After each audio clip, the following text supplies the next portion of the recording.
Day for all of us, and I can see by the turnout everyone here is thrilled to be able to attend today too. My name is Anne Marie Wildman, and I'm the Executive Director with the Ding Darling Wildlife Society. For those who are not familiar with the Wildlife Society, it is the nonprofit friends group for the J.N. Ding Darling National Wildlife Refuge.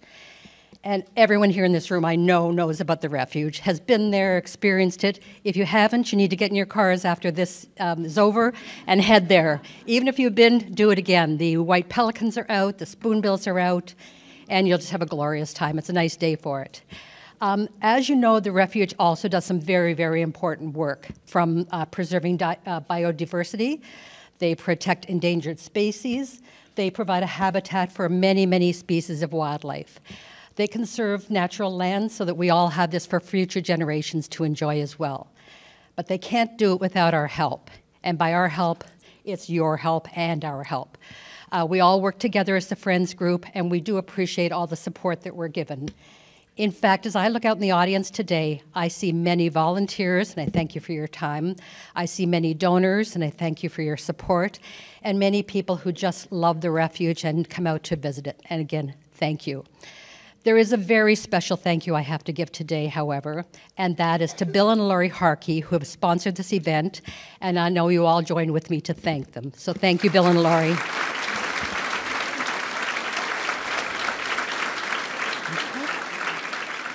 We do have a very short video to tell you about what the refuge does and what the Wildlife Society does. We're going to show that now, and then we'll bring you on with Lily and Barbara Kingsolver. So.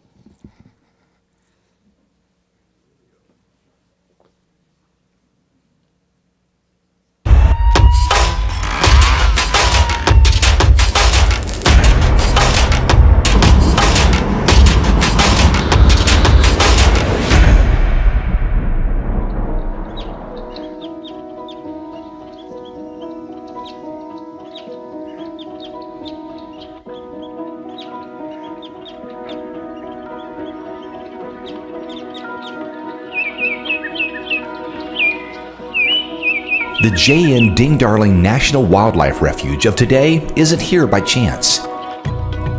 In the early 1940s, J. Norwood Darling, for whom the refuge is now named, was instrumental in the effort to block the sale of environmentally valuable land to developers. Ultimately, at his urging, President Harry S. Truman signed an executive order creating this refuge in 1945. In 1982, the Ding Darling Wildlife Society Friends of the Refuge began. Its purpose was to educate visitors about the importance of protecting lands, waters, and wildlife. In 1999, this group of volunteers stepped up to lead the building of the refuge's Visitor and Education Center. This was the first partnership of its kind, where a Friends group raised money to construct a federal building. And it is still the hub of the refuge today. Why was this necessary? And what is the Society's role today? Well, over the decades, the refuge budget has been cut 60%, and it has half the staff it formerly did. Meanwhile, visitors have increased 66% to nearly 1 million people annually. The refuge cannot meet their growing needs alone. So the Ding Darling Wildlife Society works to fill in the gaps where federal funding falls short. Most importantly, the refuge keeps Ding Darling's spirit alive by educating generation after generation about the importance of conservation, so visitors from around the world will take that knowledge back to the communities where they live. Today, with the help of generous donors, the Society supports the refuge in these primary areas: land acquisition and restoration, advocacy, conservation education, wildlife protection, biology and water quality research, and internships. What really draws people to Sanibel, and the core objective of people, is to come and enjoy the J.N. Ding Darling National Wildlife Refuge. I think Ding Darling would just be ecstatic over the fact that there are people that are carrying on his legacy. I mean, he obviously gave from his pocketbook, gave from his heart, but he would be ever so gratified to know that that legacy that he started continues today. The best legacies are not what you do for yourself today, but what you do for the next generation. I wanted to be at the refuge because there were things that I could do here. Every time I come to volunteer, I see the important work that's being done by the Ding Darling Wildlife Society. I see the smile on children's faces and families who are enjoying nature and wildlife. It is so wonderful, it really is, to know that all of this work will be protected for the next generation because of the work that the Society has accomplished.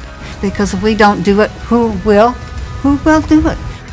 To that end, the Ding Darling Wildlife Society is dedicated to ensuring that Ding's legacy lives on at the JN Ding Darling National Wildlife Refuge. We invite you to join us and our thousands of members in supporting the refuge for generations to come.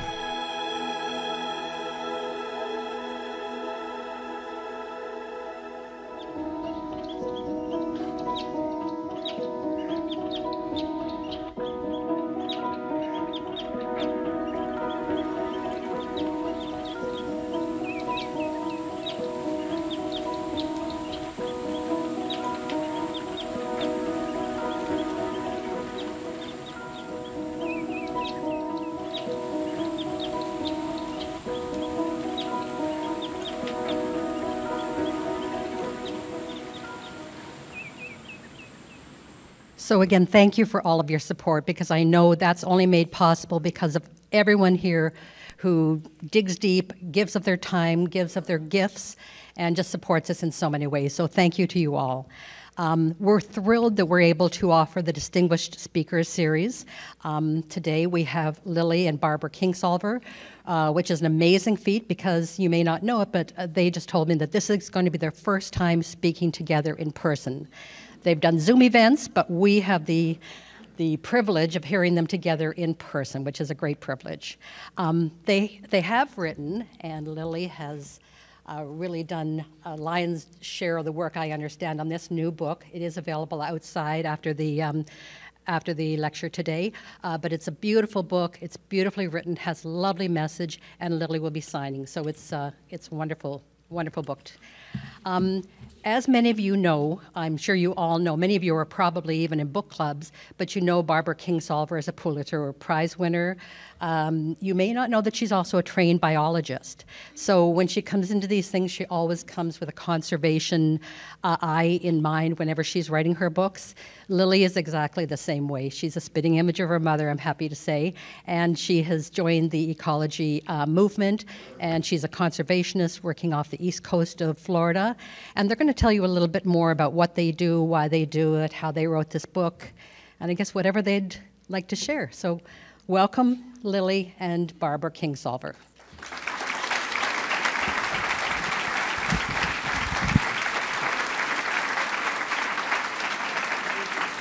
Sure, wherever you'd like over here.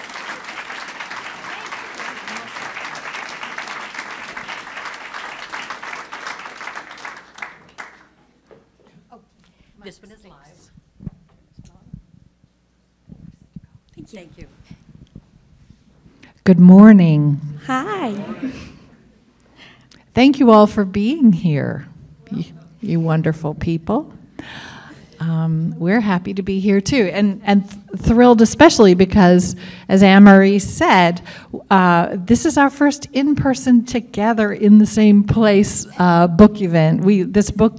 Our book came out in November, and we've done how many Zoom? Oh my gosh, 50. Yeah, lots and lots of book events, but online. For every one of them, I was in Virginia and she was in Florida. So this is a thrill to be together, and we think Ding Darling, among 1,000 other reasons that we're grateful to Ding Darling, we thank them for getting us together this morning. And I have to ask y'all to be a little patient with me because I'm nervous. It's my first big in-person thing. But everyone has been so friendly and so welcoming, and I couldn't ask for a better cause for this first event that we're doing together in person, because Ding Darling means so much to both of us. And I told Lily, well, we've done events where the audiences were huge, It's different when you can't see them. I can see everybody. I can see you guys so well. Just close your eyes. Okay. The thing is, you're our friends, and we know that, and we appreciate that. So we're going to talk today about, our theme really today is fostering a love for nature in children. I believe that, I'm going to assume that all of you here care about the health of the planet and the future of the planet, and that you all do things every day with intention to improve the future and the health of the planet. Things like recycling, like not using single-use plastics, all kinds of things. It affects the choices you make about the food you eat, the car you drive, and all that. I believe that one of the most enormous things you can do as an environmentalist is to raise environmental children. Or whether they are your children or your grandchildren or someone else's children or grandchildren, that investment of your time in helping a child open her eyes or his eyes to the value and our human connectedness to nature is a gift that will go on giving 1,000-fold after you're gone. So our talk will have 3 parts. First, we're going to talk about kind of how that has happened in our family, fostering an environmental appreciation from one generation to the next, and how this island has played a part of that, our connection to this island. Next, we'll talk about our book and how that came to be. And then after that, Lily, as it happens, is a professional environmental educator, and she's going to talk about some of the, kind of the basic, the things we know that are known about how to foster appreciation for nature in children. And then it's your turn. We will open up for questions, and you will ask questions, and we will answer them. Sound good? That's good to me. Or we could ask you questions, and you can answer them. Okay, so I'm gonna start by asking you some questions. Who remembers this island before there was a bridge? Okay. Before the causeway, before the drawbridge, when you had to come out here on a ferry. Okay. Me, I do. First time I was little, okay, I had to be younger than 5 years old. I think I was 5 years old. I had to ask for help from my family members, my older family members, to help establish this. But just kind of validate this memory I had. But our family, my parents and brother and me, and I guess my sister, if she was born, came here on the ferry for the first time. My parents were, my dad is a very adventurous person, and when we took vacations, we camped because they wanted to be outside. They got us outside. And they also liked to come south. My dad loves the tropics, and that has passed down. He loves, palm trees and jungle, and so we would drive down to Florida in the station wagon and just find the wildest place we could and camp. We never stayed in fancy hotels. We never stayed in unfancy hotels. We camped. Before camping was really even a thing, we camped in canvas tents with wooden poles. Okay. So we were on that trip, we were with my Kingsolver grandparents. So we came over on the ferry and found this wilderness that was so unlike the rest of Florida, even at that time, even in 1960 or 59, whenever it was. It was so beautiful. And I'm sure Ding Darling Refuge had a lot to do with that. But they loved it, and we loved it. And when I really dig deep, what I remember mostly, my mama loved... she was a crafty person, and she loved like shell crafts and making things, flower arranging and stuff, and she loved shells.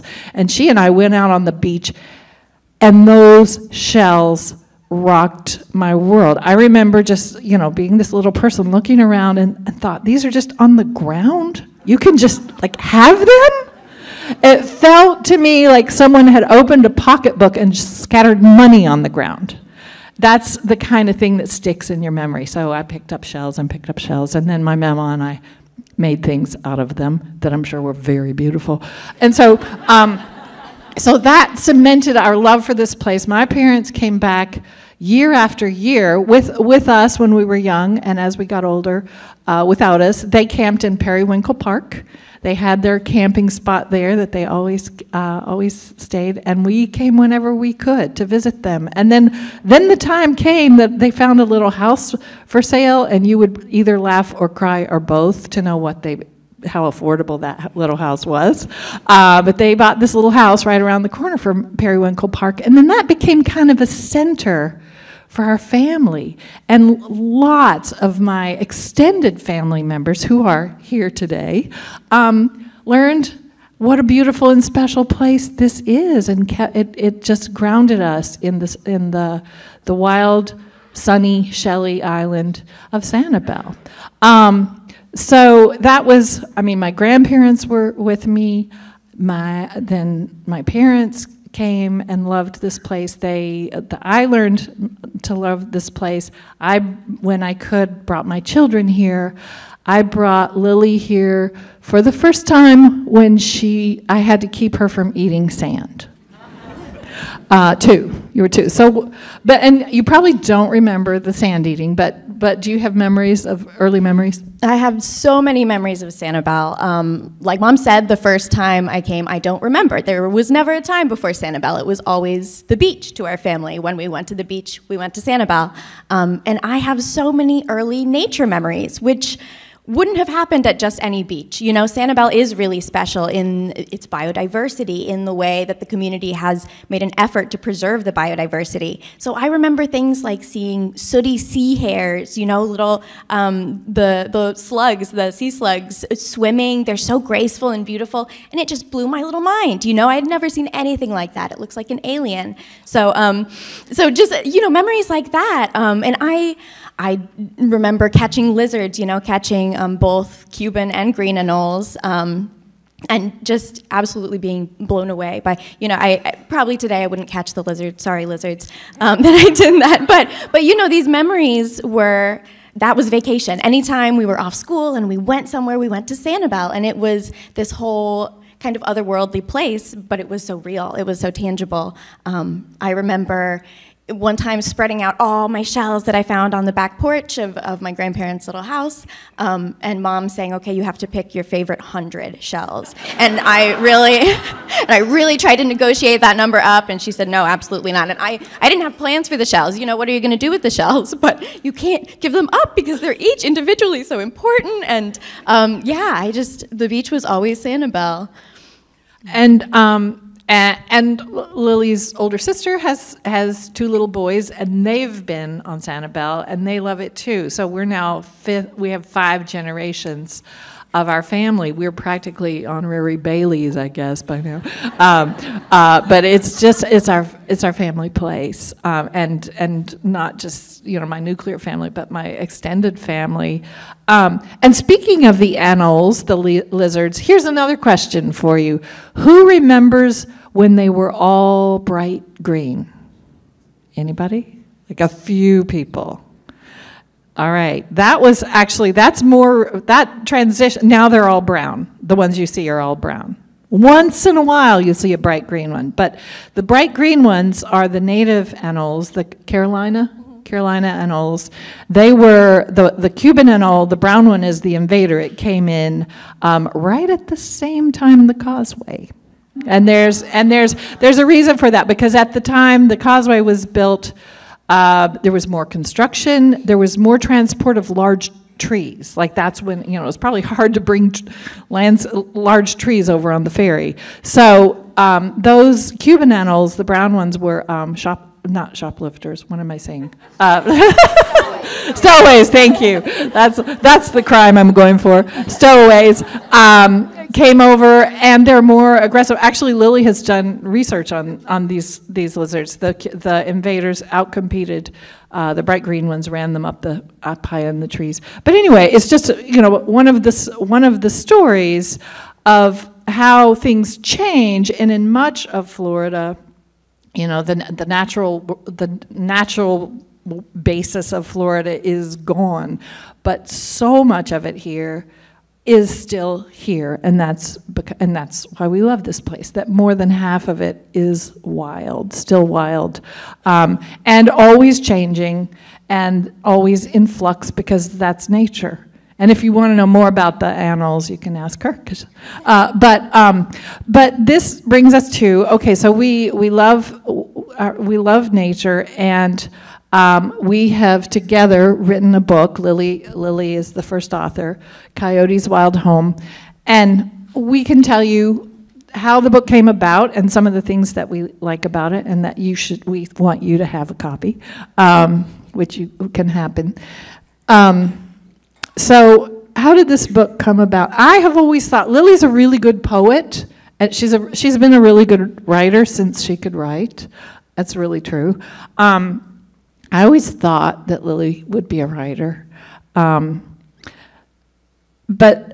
the way this happened was unexpected. Griffin Press, a small press, specializes. They have a line of children's books that are really meant to educate children about nature, about the natural history of different species.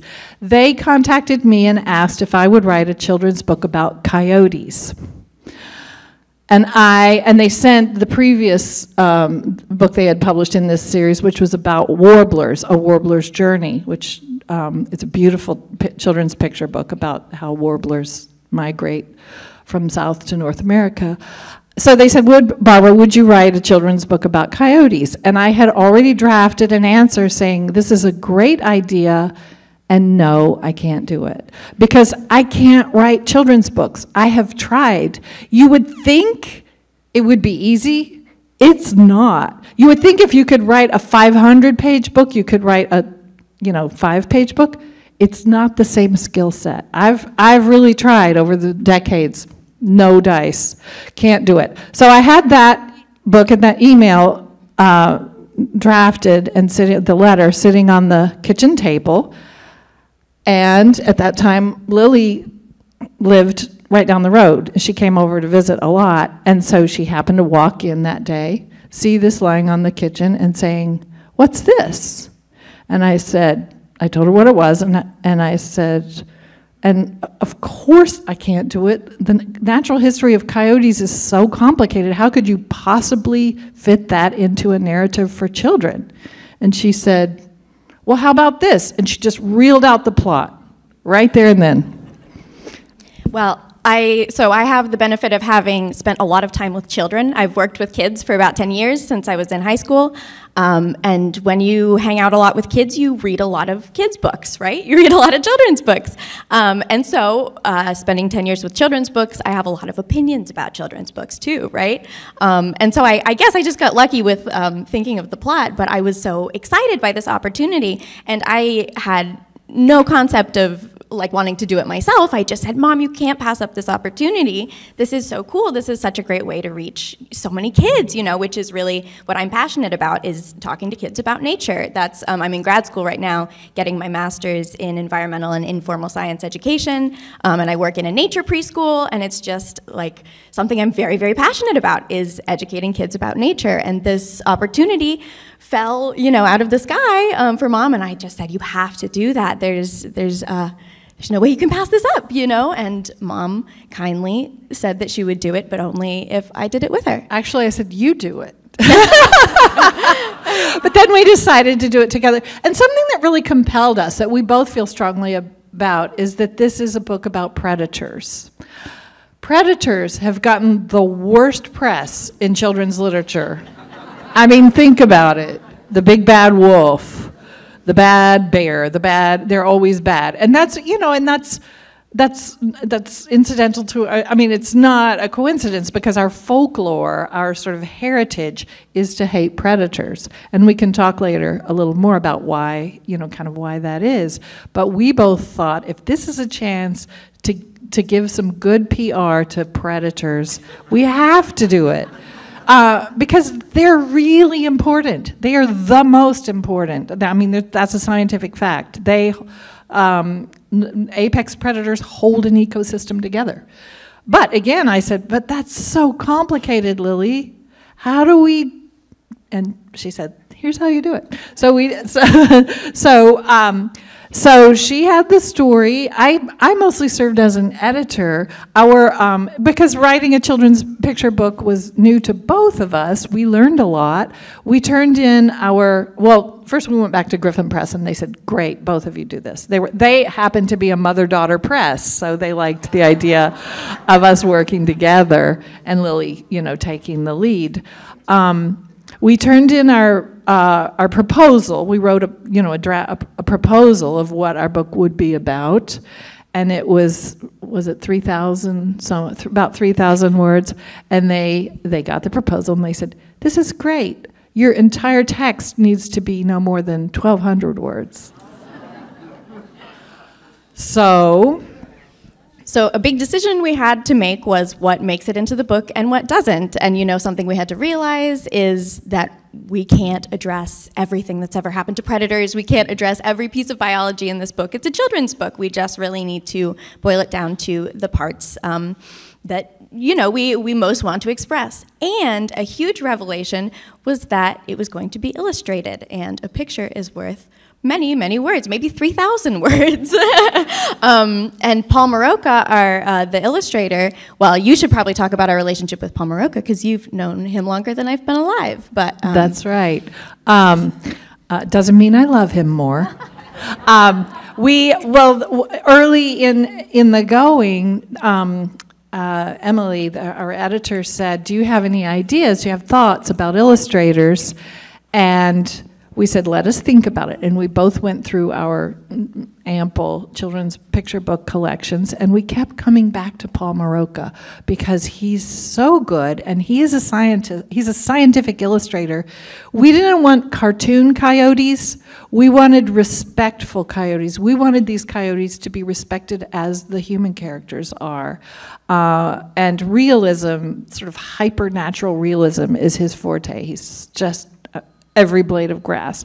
So we went back to Emily and said, we would like Paul Maroka. And she said, oh, he's great, but I don't think we can get him. I said, give me a shot. Because Paul and I have worked together. He lives in Tucson. I used to live in Tucson. She was born in Tucson. And since the time I was a cub reporter in my early 20s, and he was a baby illustrator in his early 20s, we've done projects together. We worked for the University of Arizona together. So we've done so many projects together over the years. And so I called him and I said, here's the deal. Because I think that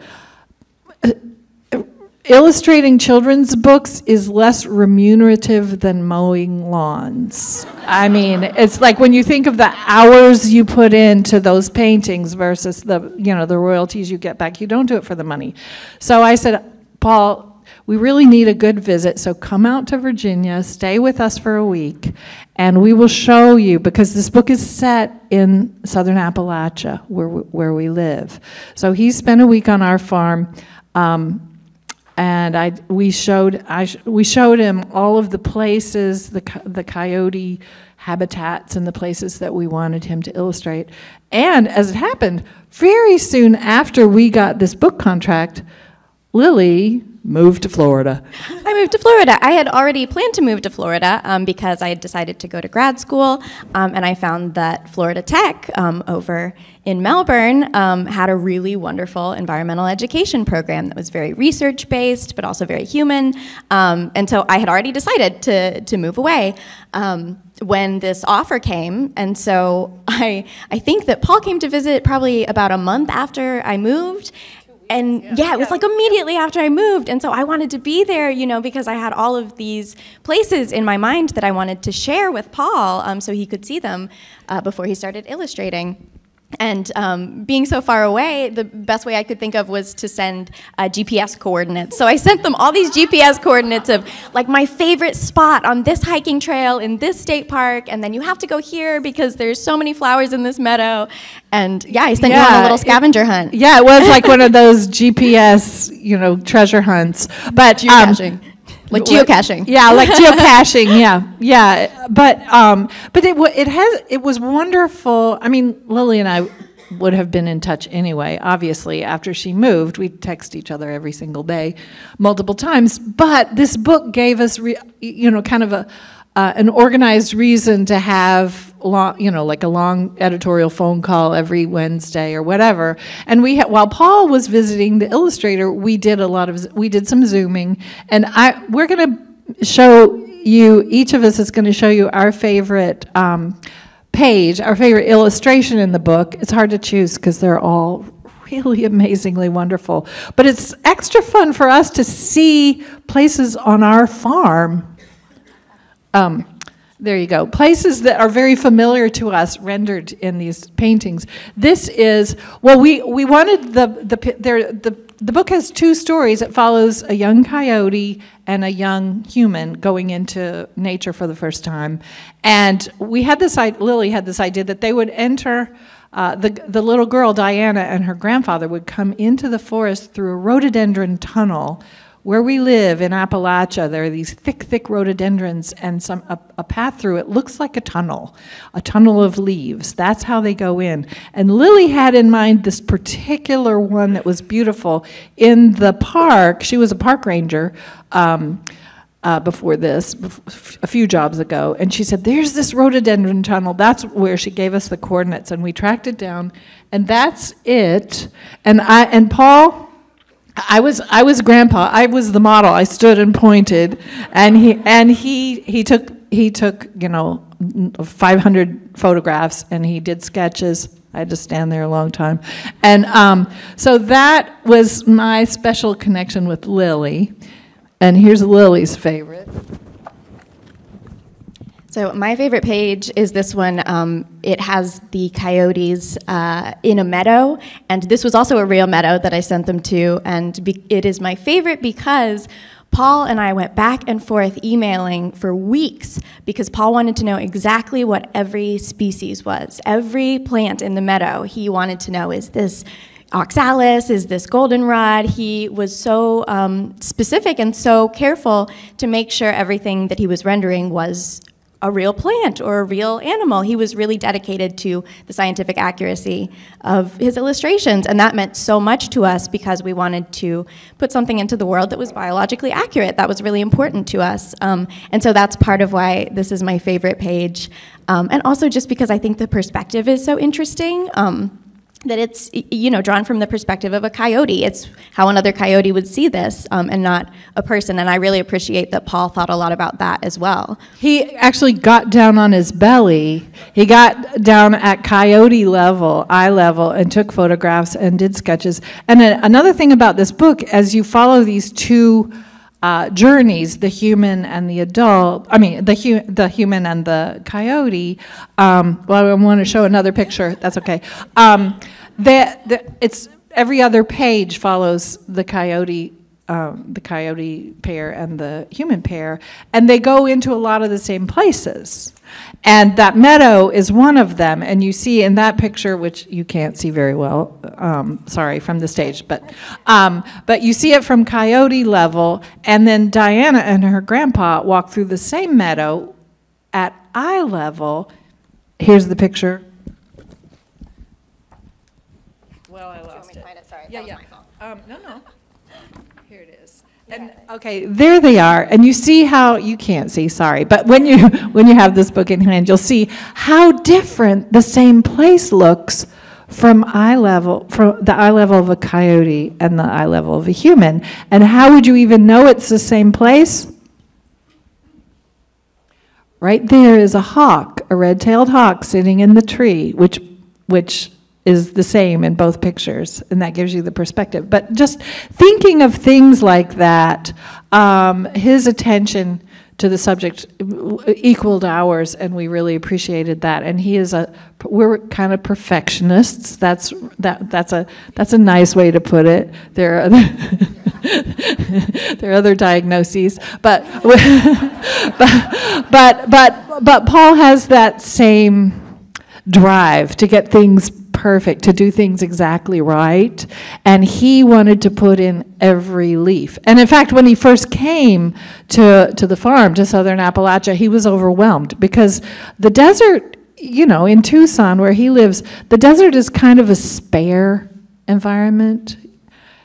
The forest where we live is maximalist. It's intense. There are a lot of different species and a lot of leaves, and he felt like he had to show every leaf on every tree, and he kind of did. So these paintings are so spectacular, and we're just really pleased with how the whole thing came out.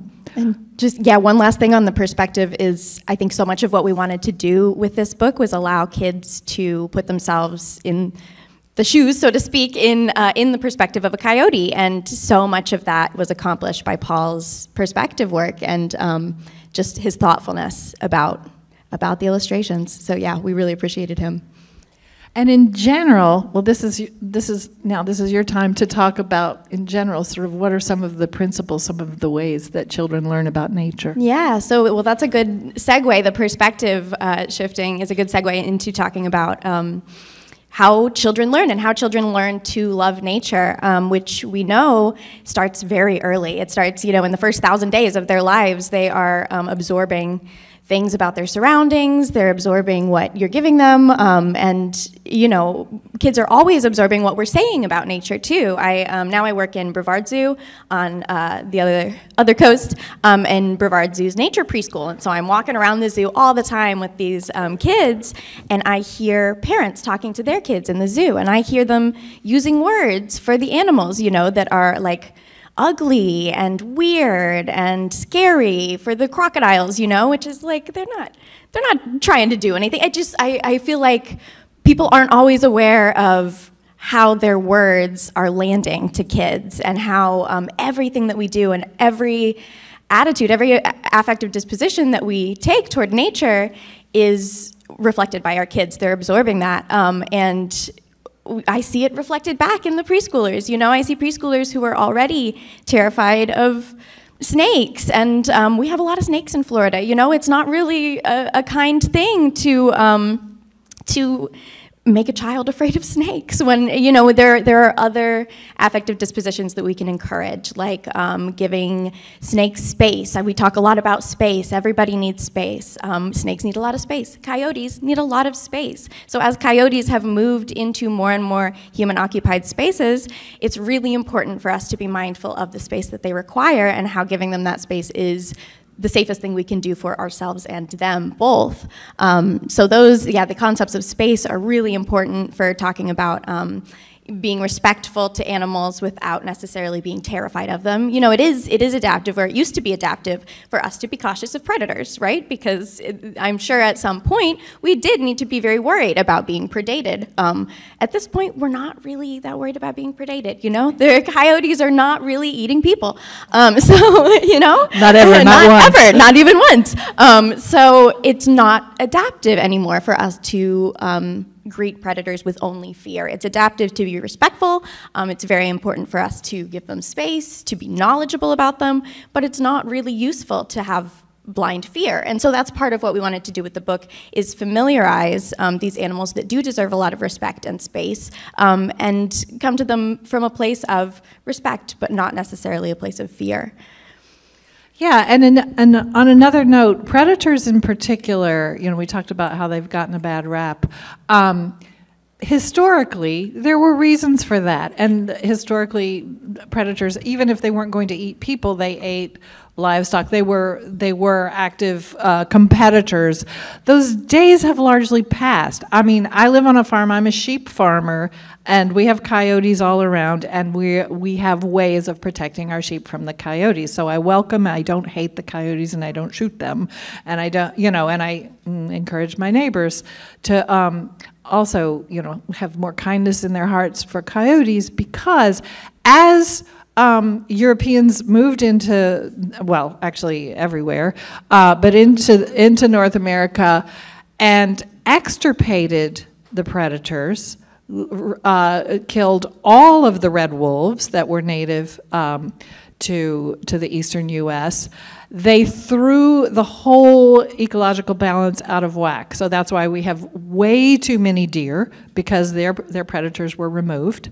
And in the West, removing the bears, removing the wolves, always wildly unbalanced as an ecosystem. It's a little bit counterintuitive, but there was important ecological research done actually early in the last century. It's not 100 years ago, but maybe like 60 years ago, about keystone predators. And a predator isn't necessarily just a wolf or a bear. A starfish is a predator. But the apex predator in a system like the starfish in a tide pool actually is holding the species diversity in place. When you remove that apex predator, you lose species diversity. Because the lower trophic levels just go wild and they outcompete everything else. And so you actually lose complexity and diversity and stability in a system when you remove the predator. We've done that all over the place. And so we're learning that it's helpful to restore them. And in fact, the coyotes are doing that themselves. They have migrated from the West across Canada and then south down the Appalachians, and even now into Florida. They're replacing the red wolves that we took out. That's why they've moved in, and so they're restoring balance. And these little marsh bunnies that eat everything you plant, the coyotes are your friend. So we've probably used up our time, but we would love to take questions if you have a few. And if you want to talk about coyotes on Sanibel, we can do that, or anything you want. But we will take a few questions. And what we want you to do is just raise your hand and ask the question. And actually, Lily has a great way to define a question. What she says. Okay. I've been working with my preschoolers on asking questions, right? What is a question? And so before we have a question session, I always like to remind them a question is something that you don't already know that you want to know, but you don't already know it. So yeah, bear that in mind, please. Thank you. And also, when you ask a question, we're going to repeat the question so everybody can hear it. So it needs to be short so we can remember it. Okay. So, yes.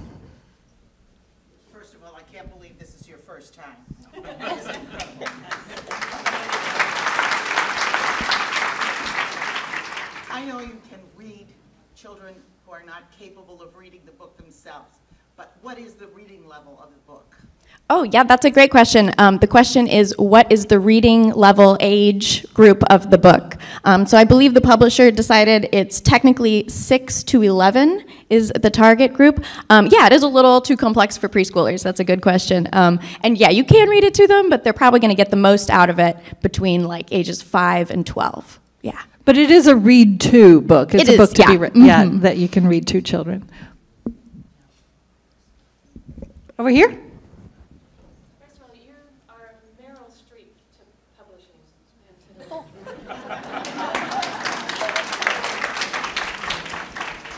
was wondering if you could describe the development of the eyes, the illustrating of the eyes of the coyote on the front, so it's not too scary, but it's engaging. That's a good question. She asked about the development of the eyes on the eyes of the coyote on the jacket, so it's not too scary and it's engaging. That's really astute. Poor Paul. He worked months on that jacket. The jacket, of course, is the most important illustration because people buy the book or they don't buy the book. And he went through many iterations. It was also important whether both she's not the mother, she's the aunt, actually. She's this young coyote's aunt. Whether she and the coyote pup should both be looking forward We ended up with the coyote pup looking up at his elder, but she's fierce, but not too fierce. All I can tell you is that he painted that over and over and over. He did as many iterations of that as I mean, when I write a book, I revise, everything endlessly, and he did the same. But I think he got it because you love that coyote and you want to give her space.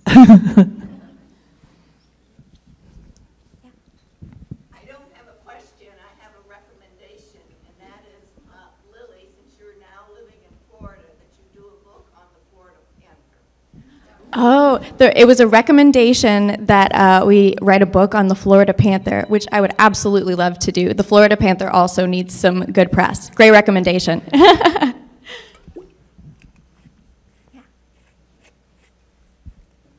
to ask you, I kind of remember that you, in Chronicle Summer, you wrote about coyotes. Did you have a coyote character in there? No, you're right. The question was, did I write about coyotes before in a novel? Prodigal Summer, yes. One of the main characters is a coyote wildlife biologist, and actually there were parts of that book that are narrated through the point of view of a coyote. One of the hardest things I ever did as a writer, and the connection here is that's the reason that Emily and Dana at Griffin Press thought of me. They thought, oh, well, she's done a lot of research on coyotes, so she'll be able to do this. And so little did they know. I can't, but she can. All right, I don't know how are we doing on time? Are you all itching to go? Can you? We have 10 minutes left. Oh, okay, that's good. Striped shirt. Sorry, was that rude to call you striped shirt? Okay, good. I'm sure you have a better name than that. Go ahead.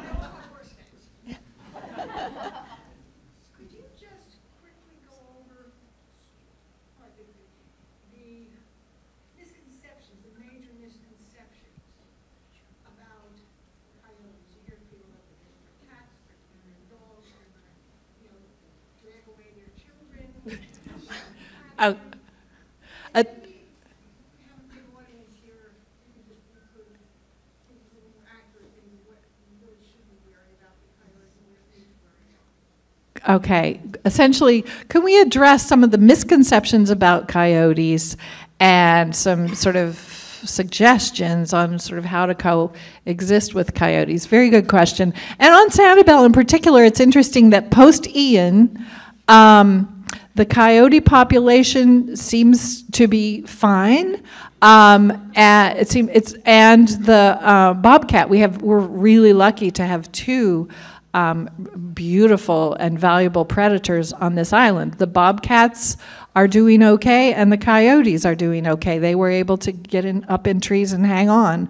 I picture it. It's a nightmare to think about, but they did it. I also think about the gopher tortoises. How did they survive? But anyway, people are seeing, what we understand is that people are seeing more coyotes on the island since Ian. That doesn't necessarily mean there are more.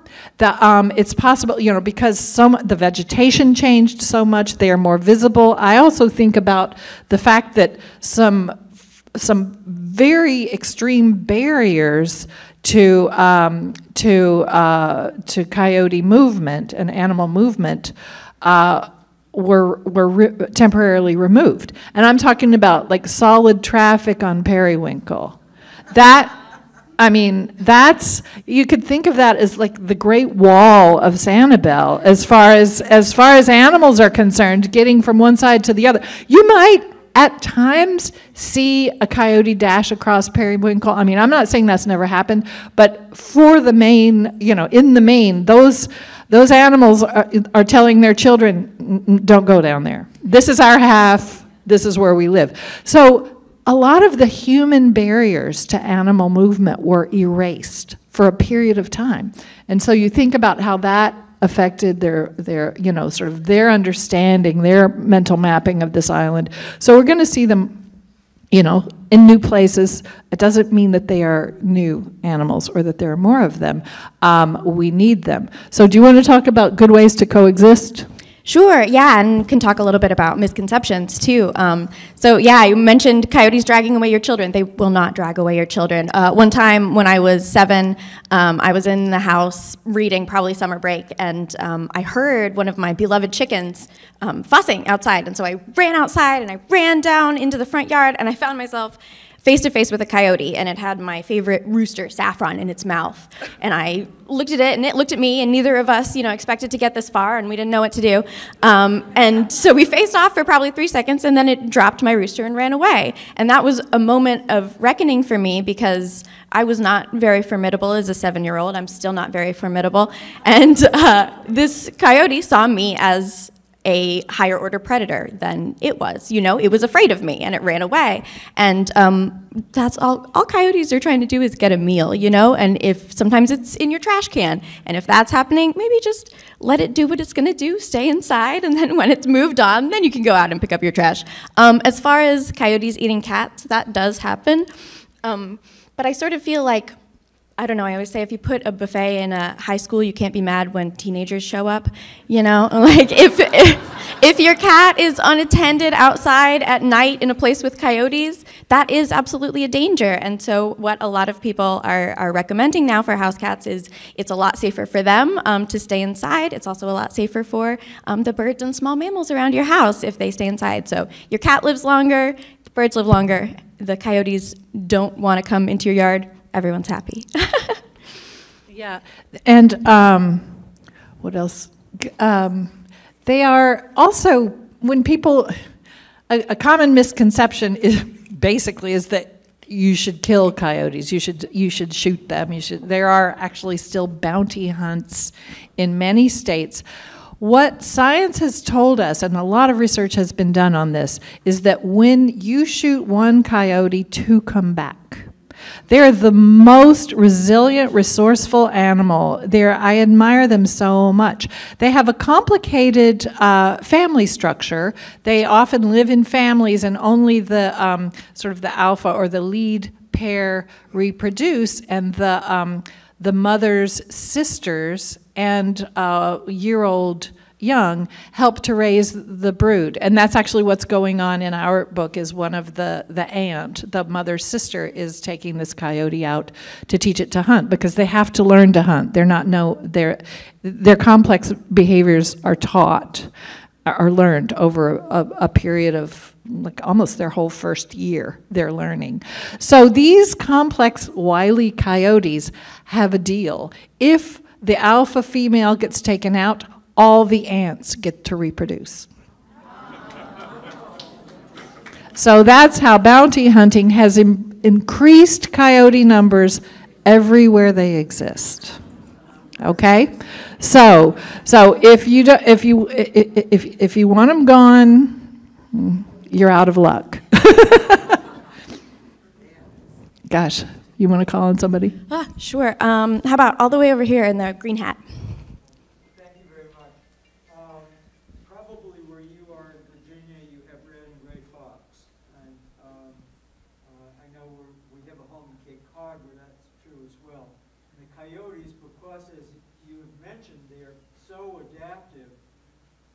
To displace the foxes from their environment.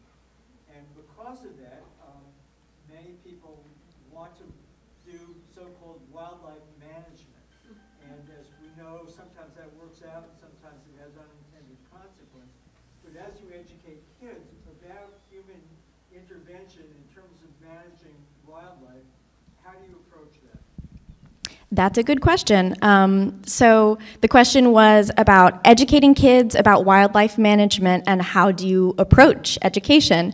And so the way I try to approach it is to be completely value-free and value-fair. I try to identify the issues and the players without identifying if somebody is right or wrong, and I just present the facts. If the Department of Wildlife has decided to do this, I tell them that the Department of Wildlife has decided to do this. it's okay to share your opinions as an environmental educator, but we know that it is most effective and most accepted if we try to be as neutral as possible when we're presenting this information and give children and students the tools to make value decisions for themselves. So that's what I would try to do in educating about something like that, about the coyotes displacing the foxes. Is that kind of the question about, like, yeah, try not to take a value stance in a situation like that. Yeah, right here. As an educator, what do you hope and advocate for public education in public schools? Oh man, I hope the question was, what do I hope for public schools, and what do I advocate for in public schools? That's a hard question. I hope a lot of things for public schools. I hope that Florida especially makes voting decisions that support its teachers and support its teachers having.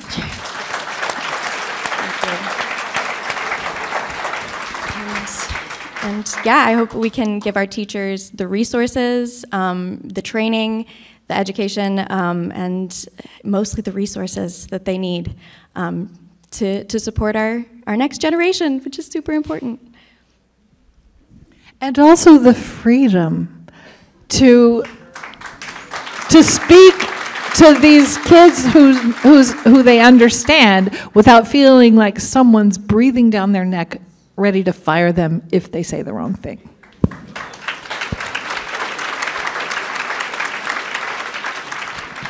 Okay, I think we can only take maybe 2 more questions. You all are wonderful. You have such good questions. Okay, way back in the back. Yes. So, yeah.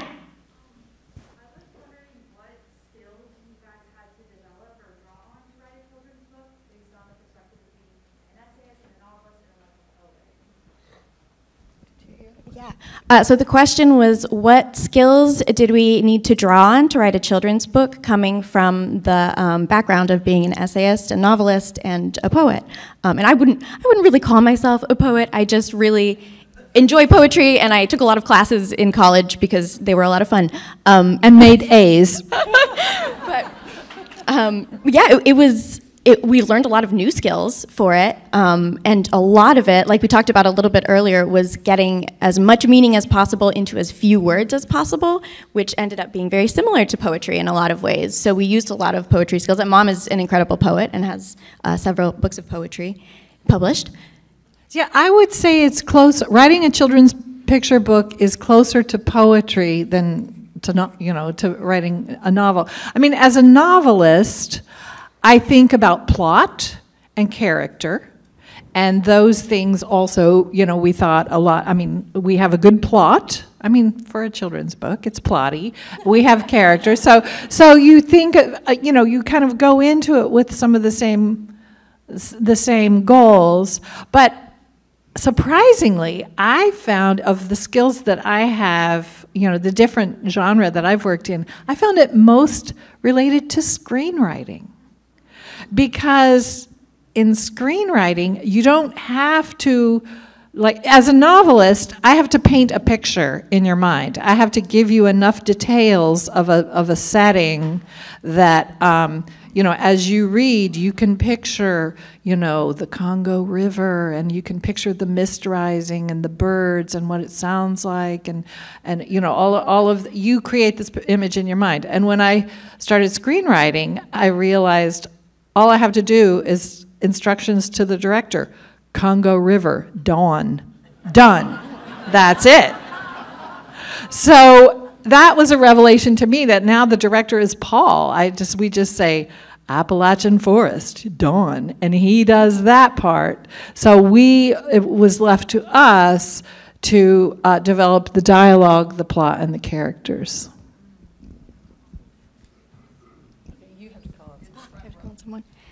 Okay. Yeah. I admit that I walked in, saw the book, and went, "Oh, coyotes! You won me over."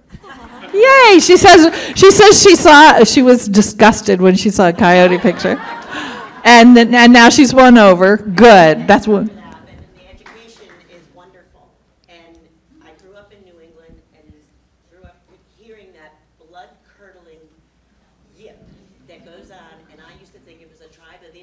celebrating having murdered people. So to try to dispel that, again, the bad aspect, can you translate what they're saying? When they give She's talking about the coyote, the blood-curdling coyote yips and howls. Well, I would, and so much is about language. I love that Lily has told me that when they're working with kids at the zoo and talking about animals, to use language about animals that you would use for people. We would not walk down the street and say, that one's real warty, or boy, is he ugly. We shouldn't do that with animals either. And there's so much judgment, that we are accustomed to putting into our words about animals. I love that the indigenous people in Arizona call coyotes song dogs. I love that. They are song dogs. They're dogs that sing. And the years that we lived there, where Lily, spent her earliest years, we loved sitting on the porch every night and listening to the coyote songs. And yes, coyote researchers she asked, can we translate? What are they singing about?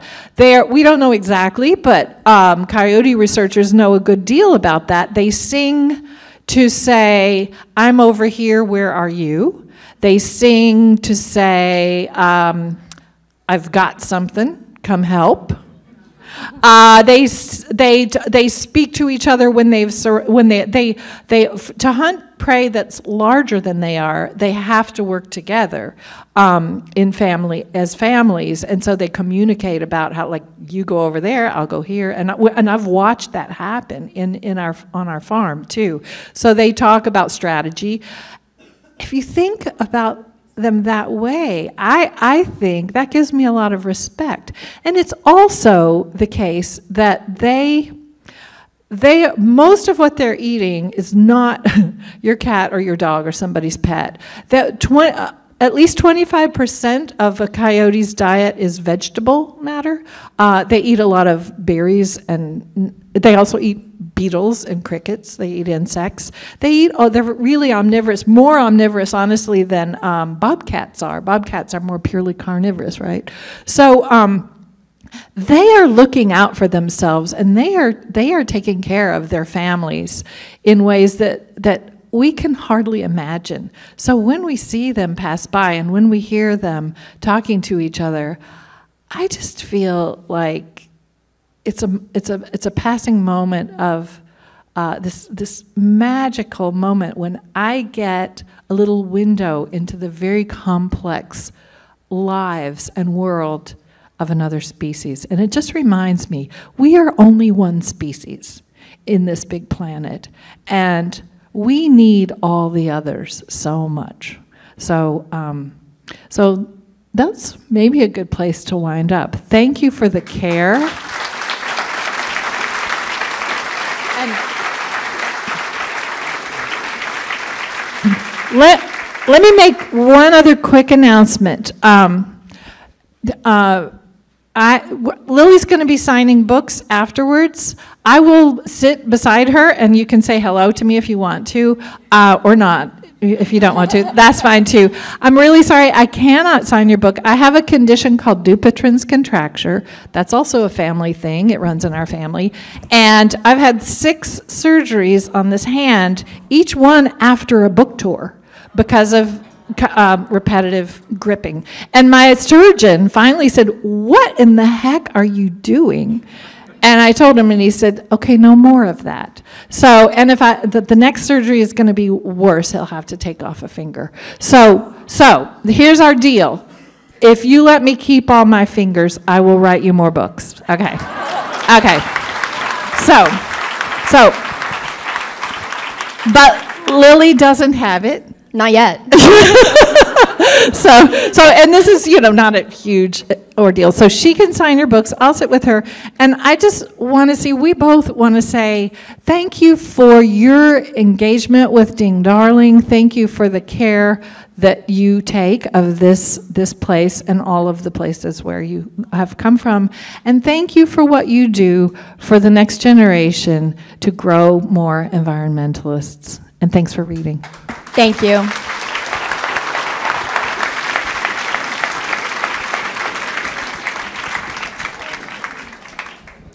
And thank you both. I mean, you've been amazing. Now we know they're song dogs and not predators, if you will, but we're really thankful that you came out and gave us this talk today. Thank you.